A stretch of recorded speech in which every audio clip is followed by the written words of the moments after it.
diferença entre discretas e secretas. Boa.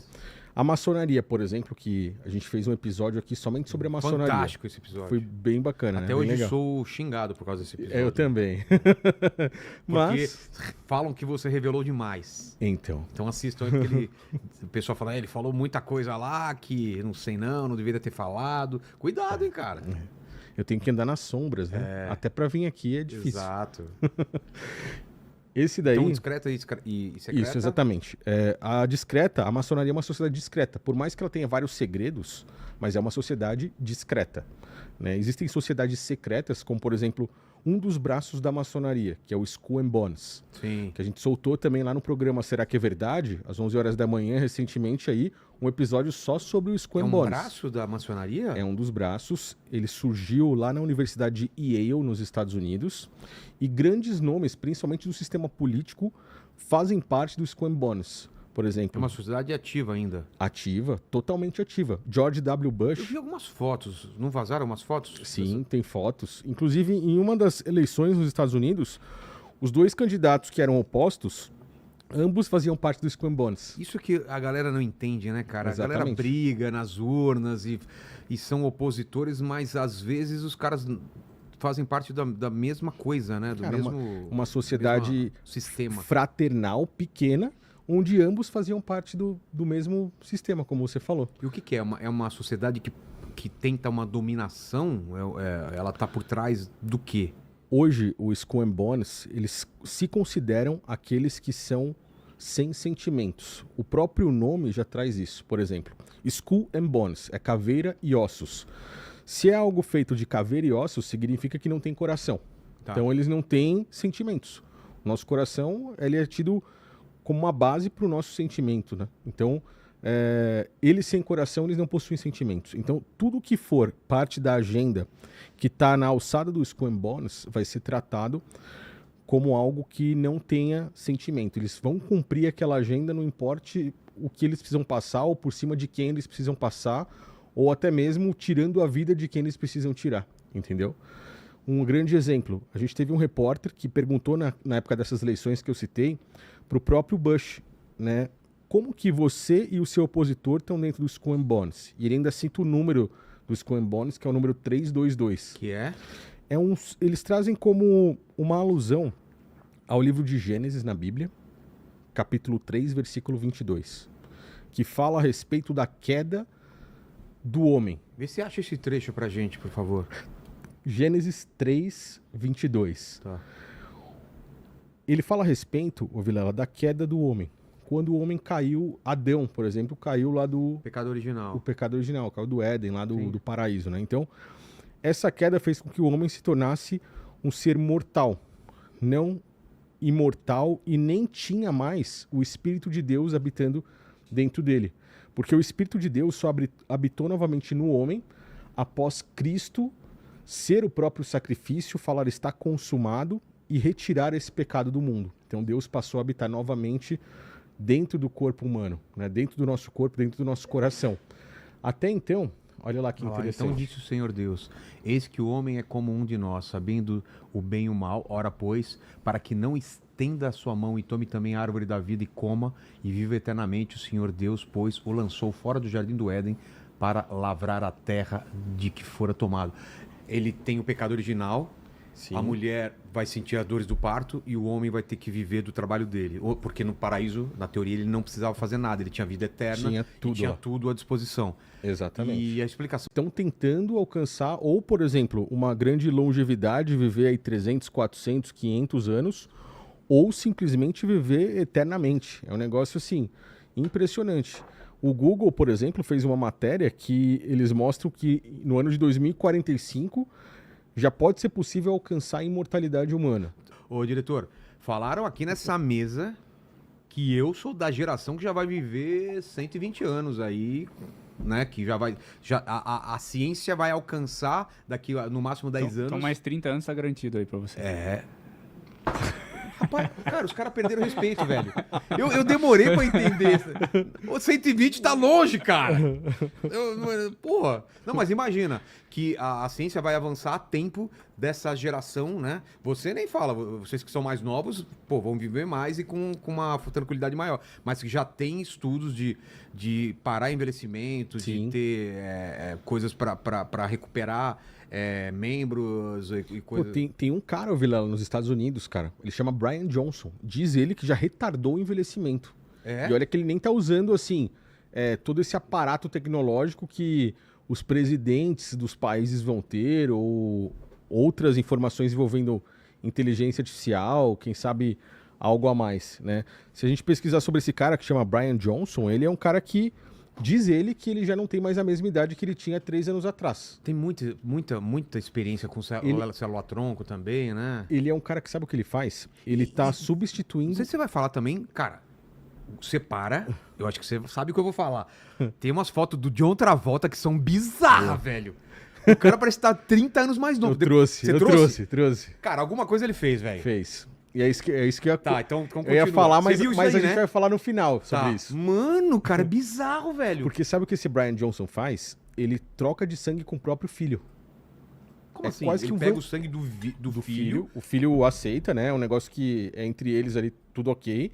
Né? Ele faz uma... Vamos pensar uma hemodiálise, assim. Não sei Sei, se é a palavra correta, mas... Injeta um pouco de sangue do filho. Cara, ele tira o sangue dele e coloca o sangue do filho, plasma, e diz ele que tá rejuvenescendo fazendo isso. Que doideira, cara. Doideira total. E aí, no final, a gente vai falar sobre o John Travolta. Vamos chegar lá. Mas, cara, deve ter uns malucos aí também que tentam umas coisas que, né? Tem. É um negócio, assim, surreal.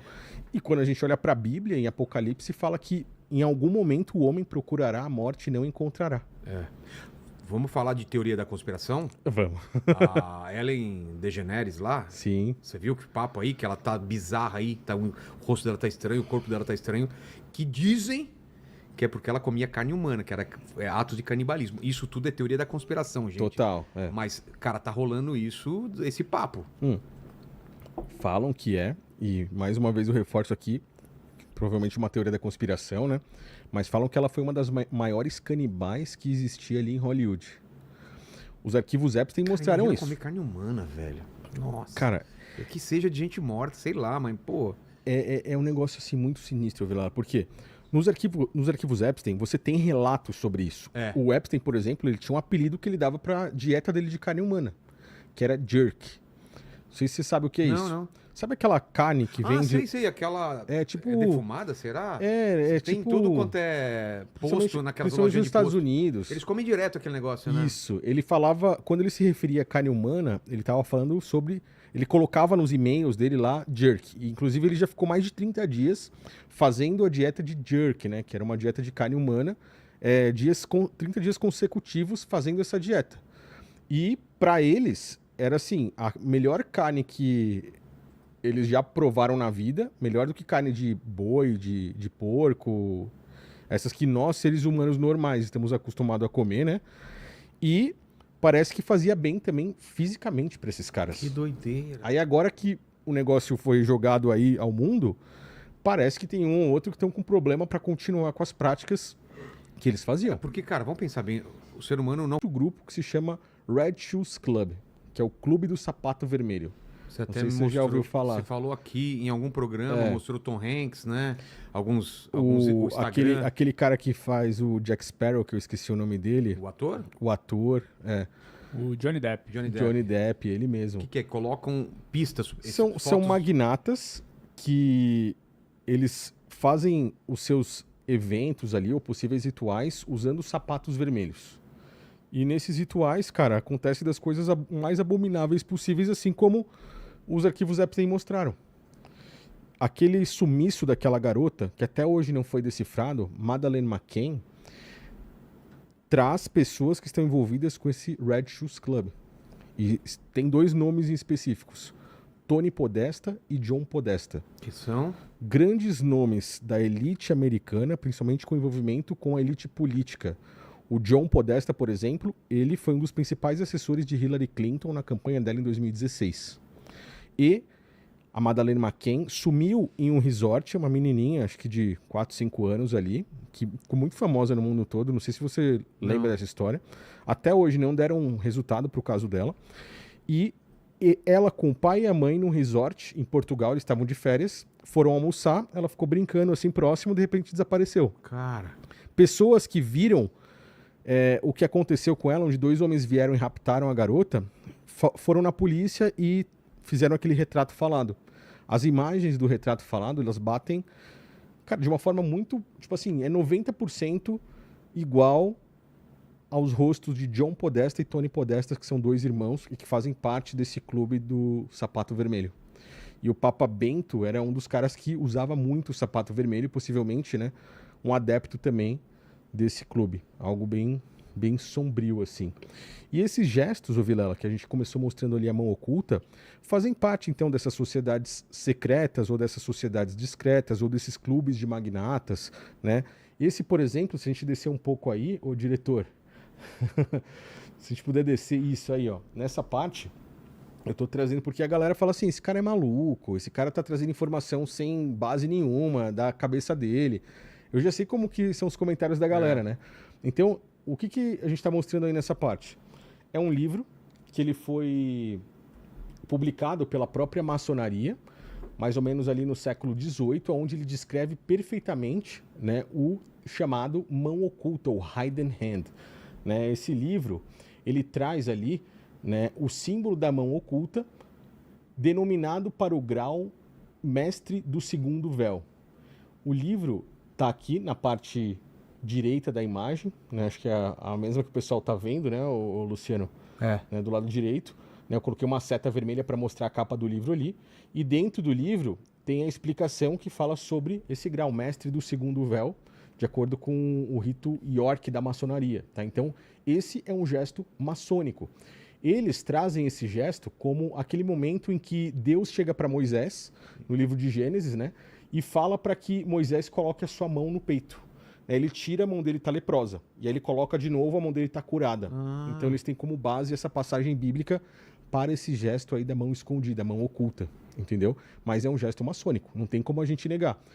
Podem existir pessoas que fizeram sem querer, numa foto ali, por exemplo, o Papa colocou sem querer?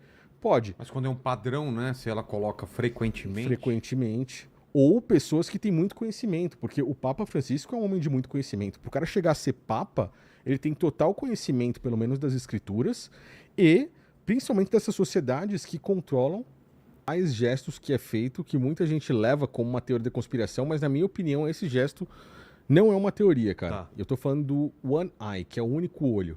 Provavelmente você já deve ter visto pessoas famosas posando para fotos, tampando um dos olhos, pelo menos. Achei que era uma gracinha, assim, uma modinha, uma trend, não é? Não, é que a maioria das pessoas pensam. E o que é? Mas, na verdade, olha quantas pessoas a gente tem ali fazendo One esse Eye. gesto. Né? O One Eye é o principal símbolo. E não tem como falar que os maçons eles ficam com raiva de mim quando eu falo essas coisas, né? A gente viu pelo último episódio que a gente foi xingado de tudo quanto é canto. Exato. Mas, quando a gente interliga todas essas informações, você vê que, por exemplo, o Hidden Hand, ele tem envolvimento com a maçonaria. Certo. O One Eye também representa o olho que tudo vê maçônico. Ah, é? Esse daqui, assim. Exatamente. Quando a pessoa faz esse gesto, E esse que tem o Papa fazer, esse daqui, ó. cara, é mais ou menos a mesma coisa. Parece um negócio de tá? coruja, É, né? parece uma coruja. Porque a coruja também é um símbolo maçônico. Também, é que é associado. associado ao saber, né? Isso, a sabedoria. É. Então, e você vê que os papas fazem esses gestos. Porque é um gesto estranho pra você fazer, né? É. Você tirar uma foto fazendo algo... Cara, até não sei nem como é que ele fez direito esse... Não sei assim, se foi né? assim ou assim, Então, né? acho que foi assim mesmo. É. Né? Então, quando a gente olha aí, você vê que é algo estranho. E isso aparece muito, cara, na indústria cinematográfica, no sistema religioso, isso aparece no sistema político, isso aparece na indústria da música. Do outro lado direito ali, a gente tem a Anitta, por exemplo, que é uma cantora brasileira, fazendo esse gesto, agora também é internacional, né? Fazendo o gesto do One Eye. Mas o mais interessante, para confirmar tudo isso que eu tô falando, né, quando o Luciano desceu essa imagem para nós, você vê que nos shows da Anitta, principalmente no passado, onde essas informações eram menores, você via Nossa, imagens claras do olho que tudo vê. É. Você consegue chegar por trás da Anitta ali, a gente tem a pirâmide com o olho que tudo vê, do outro lado você tem ela fantasiada ali no carnaval, com o olho em cima da cabeça. a mesma que estava fazendo o gesto do One Eye. Então, essas Querem informações... ficar mais- Cara, você vê que depois disso a Anitta deslanchou. Olha aqui, o diretor. Agora o pessoal vai pirar, então. Isso aqui. E agora, hein? E agora, hein? E aí? Esse é um Como é que você símbolo, explica mas isso aí esse pra é um nós? símbolo do meu livro de um dos Ah. personagens. Interessante, tem um significado. Tem um significado. Tem um significado. É. Cada personagem lá principal tem um símbolo. Eu achei que você ia falar dessa camiseta aí, velho. Ah, essa daqui é boa também, né? Aqui, ó. Dá pra ler aqui? Já quando o Vilela estiver viajando, a gente faz um episódio revelando as verdades sobre o Vilela. Boa. Vai fazer Eu te sucesso. ligo, eu te ligo. Nossa! Cara, que Tá estranho isso legal, aí, hein? Tem olho, tem rejuvenescimento. Tá muito... vamos. Pô, tá Sucesso linkando muita informação. repentino. Sucesso repentino. Para. Mano, isso é um mal absurdo, cara. Trocentos anos eu fazendo trabalho que nem doido. Do dia pra noite. Do dia pra noite fez sucesso. Premiação do iBest, né? Vamos- que teve vamos dar uma olhada Do nisso, ó. nada, né? Do Vamos nada. dar uma olhada ali. Ah, vou passar essa madrugada fazendo uma lista de... Tá precisando investigar. Tá precisando O investigar. último programa, né? Fecha o canal. Vamos lá. Boa. Então, um dos símbolos principais, interligado também com essa sociedade discreta. Então, esse gesto, por que eu coloquei eles ali? A gente tem os dois últimos vice-presidentes do Brasil. A gente tem o general Alckmin. Mourão É. e o general Alckmin. Ambos estão dentro de lojas maçônicas. Por exemplo, o Alckmin, ele está ali, né, fazendo uma apresentação, uma palestra, sentado ali na mesa principal da maçonaria. A gente tem Mourão, que curiosamente também foi vice-presidente do Brasil, né, recebendo o seu diploma ali de grau 33 na maçonaria. Para o cara chegar no grau 33, ele tem que ter passado por tudo aquilo e, inclusive, passado por graus específicos como o grau 29 para alcançar esse patamar, tá? Então, quando você vê uma pessoa no grau 33, em um alto cargo político, por exemplo, e observa ali que ele está, né, com um diploma que traz esse símbolo da águia que tem duas cabeças, ou desse pássaro que tem duas cabeças, você sabe que os caras estão controlando o que está acontecendo no Brasil, por exemplo. Porque estamos falando do sistema político. Esse símbolo aí dessa águia que você me perguntou, Vilela, ele significa E tem o símbolo... 33 também. Exatamente, porque esse símbolo representa o grau 33 da maçonaria. Por exemplo, o general Mourão, ele recebeu ali o diploma de grau 33, entendeu? Cara. Ele se tornou grau 33. E aí, a águia com as duas cabeças vai representar a ordem pelo caos. Tanto que nesse pano que está embaixo da águia aí, tem o nome Ordo Ab Caos, né? Que no caso é ordem pelo caos. E esses caras trabalham com estratégias... Ordem pelo caos é o que a gente chama de regra de 3. Quando você controla algo e você precisa que aquela ordem chegue da forma que você quer, então você cria um problema, por exemplo, oferece a solução para esse problema e consegue gerar a ordem pelo caos. Se a gente observar a última capa da revista The Economist, você vai ver que eles fizeram um mundo com um caos completamente frenético. É. Lá. Então, para que eles tragam uma nova ordem, que é o que está escrito ali nas notas de dólar, né? Novus Ordo Seclorum, que faz referência a uma nova ordem global ou mundial, eles precisam de um caos mundial. E esse caos pode vir de diversas outras formas. Qual líder falou na nova ordem mundial? Foi o Trump? Foi o Xi Jinping? Quem que falou? Vários estão falando isso. Vários. A China já falou, os Estados Unidos Então, também. cara. Elon Musk, por exemplo, que tem grande influência no governo americano, ele aparece várias vezes assim falando a respeito disso. Quando o Trump ganhou agora, em 2024, por exemplo, ele postou nova ordem mundial, novos Ordo Seclorum. Ele foi num evento do Met Gala com um terno que tinha ali atrás do terno, de forma subliminar, escrito também, novos Ordo Seclorum, tipo, nova ordem global. Eles estão brigando... Os caras não estão nem mais disfarçando, estão falando Não. claramente que estão tentando implantar uma nova ordem mundial. Tal do reset. E vai ser implantada por meio da tecnologia, inteligência artificial, a quarta revolução industrial. Em pouco Computadores tempo quânticos. Exatamente. A imortalidade que a gente citou, tudo isso vai fazer parte dessa nova ordem global. Na verdade, eles falam imortalidade, mas é amortalidade, né? Como? Sabe a diferença? Como? Não. Amortal e imortal. Não, como? Imortal, você não morre de jeito nenhum. Amortal, você vive quanto tempo quiser, mas claro que se você pular de um penhasco, você morre. Tipo, Ah, entendi. você é amortal. Tipo, pela ciência você não morre, mas claro que se você fizer cortar a cabeça, fazer uma coisa muito absurda, você morre, você entendeu? Mas na teoria você não morre mais. Entendi, Por causas entendi. naturais.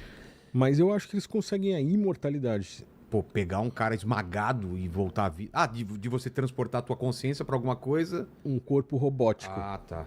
Aí Cê- seria cê- imortal. Você Aí acha seria- que isso é impossível? Cara, eu acho pelo fato de a gente não entender como que é a consciência da gente, né? O que vai transportar É. pra esse negócio? Isso aí. Tipo, são uma lembrança? A gente não é só nossas lembranças, né? Exatamente. E eu penso também que pode ser o fim da humanidade, se você pensar bem. Por quê? Se eles te apresentam, ou pelo menos se eles apresentam para a população, não vou falar que eles apresentam pro Vilela, né, ô Luciano? Porque Não. Eu não sei de nada, cara. Eu não sei de nada. não, se eles apresentam para a população uma forma de você transferir sua consciência para um corpo robótico e nunca mais morrer, você não vai se cansar, você não vai mais ter dor na coluna, você vai ter uma super inteligência, você conseguir viver eternamente naquele outro corpo. Tem um livro, assim. Então, imagine que as pessoas comecem a aceitar isso. Fala, tá, aí eles vão lá. Eu não aceito, mas um carinha de 80, 90 anos não vai aceitar? Então. Tá definhando Ou chama a Guerra do Velho. esse livro. ou eles começam, Vilela, com os tetraplégicos, por exemplo. Pois é. Com um cara que só mexe os olhos, infelizmente. É. Você acha que esse cara ele tem o que mais a perder aqui? É o Avatar também, né? Lembra? Também o Avatar, o Neuralink do Elon Musk. Tem uma... Como chama? Sério. Upload Upload. também. Tem uma série que eu assisti recentemente que fala justamente disso. Certo. Então, o ser humano morre, mas na verdade não morre. Eles conseguem fazer um backup de todas as suas memórias. Esse backup vai para um corpo robótico. E você vive com seus parentes, com a sua família e Perfeito. consegue Exatamente continuar isso. vivendo, Exatamente com isso. todas as suas memórias. Exatamente. O que pega será que essa pessoa vai continuar viva nesse corpo robótico? E se é essa pessoa mesmo, né? Isso, ou é uma inteligência artificial que clonou ali todas as informações que tinha naquele cérebro, entendeu? Pois é. Porque se for isso, Vilela, o mundo vai acabar. O ser humano acaba aí, entendeu? É o fim da humanidade. Então aí seria um plano de extinção em massa. Tem aquele Mike 17 também, não sei se você assistiu esse filme. Não, esse não. Que é um cara que ele vai para uma missão espacial, Upload aí. Boa. E o Mike 17 é isso, ele é a 17ª versão. Ele vai fazer trabalhos perigosos para a NASA daquela época lá no futuro. E tá sempre morrendo, só que ele tem, antes dele fazer a missão, tem o upload da memória dele. Então ele volta lá com a última memória. Ele nem lembra que morreu, mas tá sempre morrendo e voltando. Pô, e conta Mike a história 17, né? É, Vou assistir. conta a história desse 17. Que não Muito quis, bom. porque aí esse cara defeituoso tem que se matar pro outro.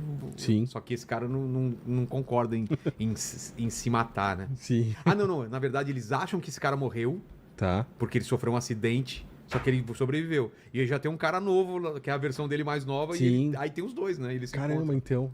Muito louco. Pô, então ele não era ele, né? Exatamente. Ah, mas é o lance do navio do Teseu, né? Sabe da história, né? isso Que aí. você vai tirando... Modificando. O navio do Teseu volta pro porto lá, pra doca, e toda hora eles tira essa madeira pra colocar uma nova, tira outra madeira. Chega um ponto que eles trocaram todas as peças do navio e montaram um outro navio. Qual que é o navio do Teseu? É esse que eles trocaram todas as peças, ou aquele que fizeram com as peças novas, mas é outro navio? Então, Putz, exatamente esse paradoxo aí, cara. É. Exatamente isso. Eu acho que tudo isso é um grande plano pro fim da humanidade, cara. Porque quando a gente olha aquela contaminação e que você... onde entra a alma nessa história, né? Onde entra Então, o espírito, é onde isso entra aí. a alma, a vida eterna. Tem várias questões aí, né? Exatamente. Se você ver aquele episódio que você fez com o Daniel Lopes, que foi sobre o livro de Enoque, que fala sobre os anjos caídos, a contaminação da raça humana, você vê que existe um plano para destruir isso. Um plano que ocorreu desde o começo. É por isso que Deus mandou o dilúvio lá naquela época. Para matar essa raça, né? Para tentar exterminar isso que estava querendo exterminar o ser humano. Que eram os Néfilins, os gigantes. Exatamente, é. E no fundo, tudo isso, ô Vilela, acredito eu que seja um plano ainda desses mesmos caras que contaminaram a raça humana, que ainda estão agindo e que possivelmente, quem sabe aí, sejam essas raças alienígenas aí que os caras querem apresentar ao mundo, quem sabe em breve, né? É, pois é. Um negócio pesado. Porque essa é a questão que as pessoas não estão entendendo. Existem coisas estranhas acontecendo, documentos sendo revelados, e tudo isso é fato. O Sim. que a gente não sabe é o que é. Tem uma É. linha que vai falar que são demônios, espíritos, tem uma linha que vai falar que são alienígenas, tem outra linha que vai falar que são seres de outra dimensão, que são viajantes do tempo, a gente não É Scania, uma que sabe ele aquele tá de Scania, lado, não é? Aquele Scania que tem aquela frente que fica assim, parece o Scania. Eu acho que é essa que falaram que os engenheiros do Cybertruck usaram essa imagem para foi criar essa daí o mesmo, Cybertruck. foi essa.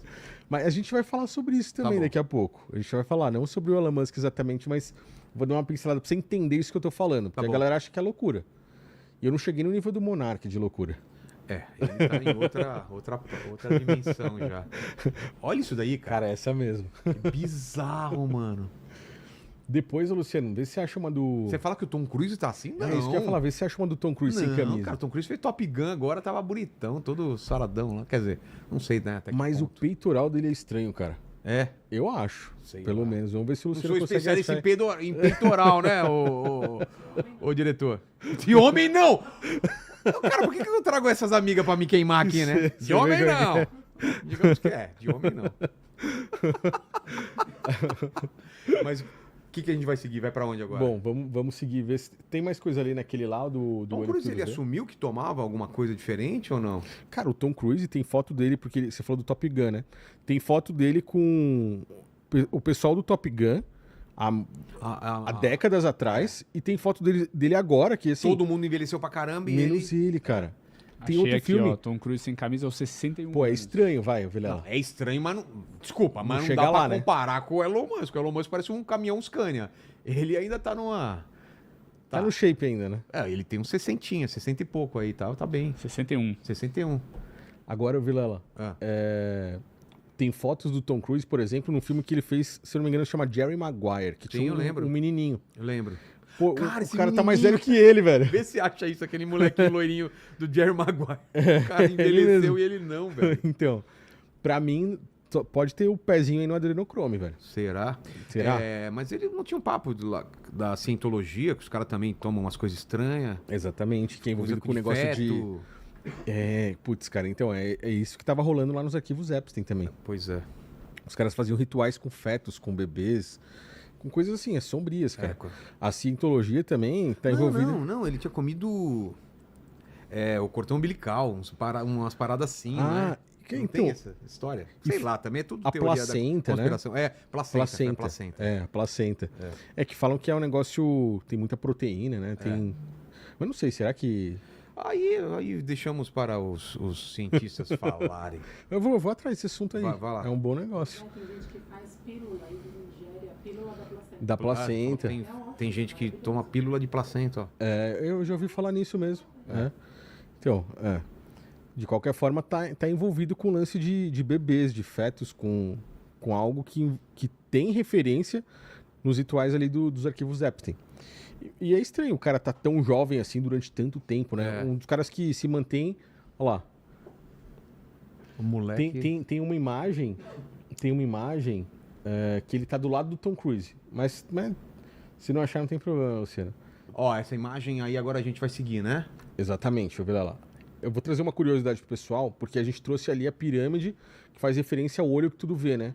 Ao One Eye. A pirâmide que tá nas notas de dólar, ela faz uma referência a essa nova ordem mundial. Mas o cara, não sei se você sabe, o cara que também começa a pesquisar e se aprofundar mais. A Estátua da Liberdade, por exemplo, foi um presente da maçonaria francesa para os Estados Unidos. E quando a gente fala da Estátua da Liberdade, a gente tem informações muito mais sombrias sobre a própria estátua do que as pessoas imaginam. Porque você vai lá em Nova York, você pensa assim, cara, a Estátua da Liberdade. Você tá pensando que é uma mulher ali, né, que tá, na verdade, fazendo uma menção à liberdade, à libertação de um povo, né? Mas se eu te falar que a Estátua da Liberdade, ela pode ter dois significados. O primeiro seria Semiramis. Semiramis, ela é esposa e mãe de Nimrod, desse cara que construiu a Torre de Babel. É uma mulher que casou e teve filho com o próprio filho, entendeu? É uma história perturbadora. Por que que nós temos diversos obeliscos hoje em vários lugares do mundo, Vilela? A gente tem em São Paulo, no Ibirapuera. A gente tem obelisco, por exemplo, lá em Buenos Aires, na Argentina. Eu acho que eu trouxe no próximo estudo aí, ô Luciano, falando sobre os obeliscos. Esse é o Washington, o terceiro, boa, Nova Washington. York, São Paulo. Exatamente. Em vários locais do mundo existem esses obeliscos. A história por trás disso, ela faz referência a Nimrod e a Semiramis, que era Não tem uma mãe história que é e um falo esposa também? dele. Exatamente. Por quê? Sete, que foi um dos descendentes ali de Adão, por exemplo, também, que era o lado bom, né? Nimrod ele veio como um descendente maligno.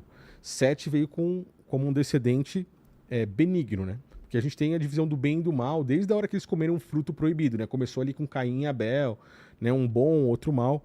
Então o Sete foi um dos caras que ele brigou, lutou contra Nimrod. Depois desse lance da Torre de Babel, depois que os idiomas foram frustrados ali. E Sete acabou matando e esquartejando o Nimrod de tanto ódio que ele tinha do cara e espalhou pedaços do corpo dele durante Caramba. por uma região gigantesca. O que a mãe e esposa dele fez, que era Semiramis? Saiu recolhendo cada um desses pedaços. Por quê? O que ela disse para o povo que tinha Nimrod como um deus, que se ela conseguisse juntar todas as partes do corpo dele, ele iria voltar à vida. Mas só faltou uma única parte. Ela não encontrou o pênis dele, o órgão sexual. Então ela juntou todo o corpo dele menos o falo. E aí, o que ela fez? Para compensar, ela ergueu um obelisco daquele ali, que no caso é o falo de Nimrod, entendeu? Então essa seria a história desses obeliscos aí. A gente tem Semiramis, né, que pode ser retratada como uma estátua da liberdade, né? A gente vê isso na Columbia Pictures ali, uma mulher também segurando ali famosa a tocha, né? cena de abertura dos filmes. A Justiça do outro lado também, que é uma referência a Semiramis, que é uma mulher que tinha muita influência na época ali da Torre de Babel, e por aí vai. Desce só um pouquinho para nós aí, ô Luciano. Só avisando vocês, tá? Que eu pedi pra Leia pegar um resto de chocolate pra mim. Eu não ofereci pra ninguém porque só tinha 3 bloquinhos. E eu pensei, somos 4 aqui, mais a Leia, que deve ter comido um pedaço no caminho. Se eu ofereço pra vocês, eu ia ficar sem, ia ficar só com um quadradinho. Então eu comi mesmo, não ofereci pra vocês, tá? E me sinto culpado por isso, então me desculpa. Você não, ô Bigoda, você tá doente, tá? Você não pode comer Tiago, chocolate. já adiciona esse traço de personalidade aí na nossa análise. Boa. Que a gente Egoísta. vai fazer. Egoísta. Eu não quero que vocês fiquem doentes, tá? Fiquem, como chama, diabéticos. Olha lá, São Paulo, Buenos Aires, Washington. E o que tem? Ó, tem até o símbolo do compasso e da régua lá embaixo. Exatamente. Ó, você tá vendo a imagem de Bafomé ali? Sobe só um pouquinho, sobe a só do um pouquinho. lado. Desceu Peraí, do muito. lado Aí, direito, aí. Com as asas, com aquela mão. Exatamente. A gente tem a imagem de Bafomé, que é o símbolo principal de Bafomé hoje. Uma imagem criada por Eliphas Levi, mais ou menos em 1845, mais ou menos 1850, ali naquela época. E ele colocou Bafomé como um ser andrógeno. Homem e mulher no mesmo corpo, representando o bem e o mal. Por isso que ele aponta para cima e para baixo. Ele traz a mensagem da dualidade, que é uma referência ao pecado de Adão e Eva. O fruto do bem e do mal que a gente comentou no início aqui do nosso episódio, né? E ao lado de Bafomé existem 2 crianças, né? Uma menina e um menino. Se você observar, esse menino ele está em uma pose específica. Ele está com os braços aqui no peito, olhando para cima como se ele estivesse venerando Bafomé. Tem um cara muito famoso, Vilela, que quando faz um gol, ele comemora dessa forma. Quem? Olha ali, desce só um pouquinho para nós. Aí, ó. É o Cristiano Ronaldo? Pode pausar aí. Cristiano Ronaldo, entendeu? Que é um dos caras que é conhecido como GOAT. É. A palavra GOAT, né, que significa em inglês Greatest of All Time, em português o maior de todos os tempos, também significa bode em inglês. É. Porque a indústria do esporte hoje, a maçonaria, controla o futebol, controla não só o futebol, mas toda essa parte dos esportes, entendeu?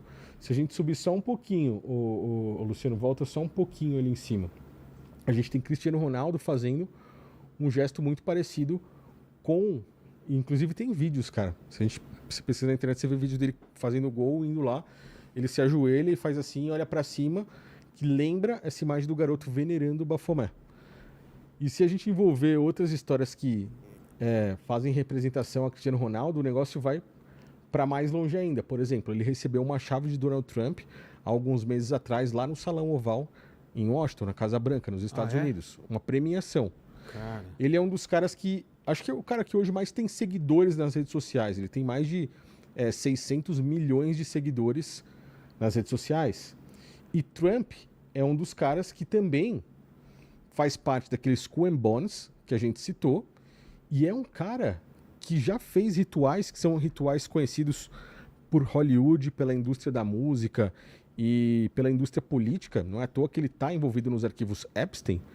E olha que eu não estou defendendo aqui esquerda nem direita, tá? Deixo bem claro. Que eu começo a falar algo sobre o Trump, o pessoal acha que eu sou da Kamala Harris, por exemplo. Ou sobre o Lula, eles acham que eu sou Bolsonaro. Não, eu tô falando aqui de informações que estão acima dessa divisão política aí. Trump, ele é um cara que já fez parte desses rituais e pode ser que faça parte até os dias de hoje, tá? Quando você olha essa imagem aí, você vê algo interessante. Qual é um dos principais rituais que a galera... Agora a gente chegou naquele ponto lá. A galera acha que é completa loucura. É um ritual de androgenia que faz referência a Baphomet. Onde eles acreditam que, sendo homem e mulher no mesmo corpo, eles alcancem uma iluminação. Então, o que eles fazem? Eles nascem biologicamente de uma forma e se tornam de outra forma ao longo da vida, tá? Nada contra isso. Eu só estou falando que é um dos rituais que existe na indústria, tanto de Hollywood, no sistema político. E agora eu vou falar uma opinião que vamos puxar para uma teoria da conspiração. Kitten e o MK Delta. O MK Ultra é o mais conhecido. Aquele que acho que eu até já comentei isso com você aqui. Já. Aquele que a CIA já assumiu publicamente, que realmente fez rituais não, né? Que fez esses testes aí de controle mental, né, em pessoas. E que essas pessoas, elas deveriam passar por um trauma muito forte, né? Quando a pessoa alcançasse esse nível de trauma, essa dor, ela pode ser de diversas formas. Pode ser uma dor psicológica, uma dor física, eletrochoque, por aí vai. Então, quando a pessoa alcançasse isso, iria acontecer algo que eles chamam de dissociação mental. É como se a parte do seu cérebro, onde ficasse todas as suas memórias, ali, o hipocampo cerebral, ele fosse esfacelado, dividido em diversos compartimentos. O seu verdadeiro eu ficaria lá atrás, e esses outros compartimentos que estariam em branco, entre aspas, iriam ser controlados por alguém que estivesse fora, que seria um programador. E aí, por meio de imagens, sons específicos, frequência e por aí vai, eles iriam controlar as pessoas para que elas seguissem aquilo que eles querem que essas pessoas sigam. E a teoria diz que algumas dessas celebridades, para alcançar fama, sucesso, dinheiro, poder, precisaria passar por essa dissociação mental, esse controle mental monarca ou MK Ultra, para seguirem a agenda da forma que eles querem, mas em troca elas ficariam muito famosas, estariam sempre tendo visibilidade e alcançando aí um patamar grande no mundo da fama, né? Quando a gente observa esses famosos colocando a borboleta em algo evidente, nós podemos ter a ideia de que eles estão querendo trazer a informação de que passaram por esse processo de controle mental monarca. E não são poucos que fazem isso, são muitos. A gente vê, por exemplo, Ariana Grande, onde ela tem ali as tatuagens de borboleta. A gente tem ela colocando fisicamente, né, pelo menos o que parece ali para nós, borboletas na sua cabeça. E em um de seus clipes, que eu peguei como exemplo ali, você vê ela falando a respeito de um apagar de memória, né? Onde uma clínica chamada Brighter Days, no clipe dela, né, apagou a sua memória. Curiosamente, nesse clipe, ela tá com um círculo em volta de um dos olhos apenas, e atrás ali, não sei se o pessoal vai conseguir enxergar, mas atrás dela, dessa imagem que está no meio ali, onde ela está sentada, você tem ela em um piso xadrez, que é um piso que faz referência à dualidade maçônica, o preto e o branco. Se a gente voltar um pouco, volta para nós aí, Luciano, por favor. Você vê que essa outra pessoa aí que é da indústria da música, ela é filha de Will Smith, é o Willow Smith, entendeu? Da mesma forma que a Ariana Grande, você tem ela trazendo a borboleta ali na sua boca, depois você tem ela em outro clipe, né, em outra imagem com a borboleta nos olhos e usando uma roupa xadrez também, fazendo uma referência a essa dualidade maçônica. Então, você percebe que é um padrão, né? A gente pode falar que isso é uma grande teoria da conspiração E é o que as pessoas vão enxergar. Mas existe um padrão nisso tudo que não tem como a gente negar que não é utilizado. É um padrão de utilizarem as borboletas, utilizar o piso xadrez maçônico da dualidade e por aí vai. A gente estava falando de Ariana Grande, né? O Luciano desceu aí para nós. Você vê que ela aparece também posando com uma mão no olho, né? E depois de um filme que ela fez que se chama Wicked, que no caso faz referência ao filme Mágico de Oz, ela apareceu bem diferente do que ela realmente era, né? Como se ela tivesse sido literalmente modificada ou controlada, porque ela parece muito mais magra, chorando em diversos vídeos os quais ela aparece, e mostrando sinais de um controle mental, pelo menos um suposto controle mental. E por que eu falei do filme O Mágico de Oz? Que o filme Wicked, esse musical Wicked, tem base no Sovereign Cortex. Biohack your mind. Unleash peak performance.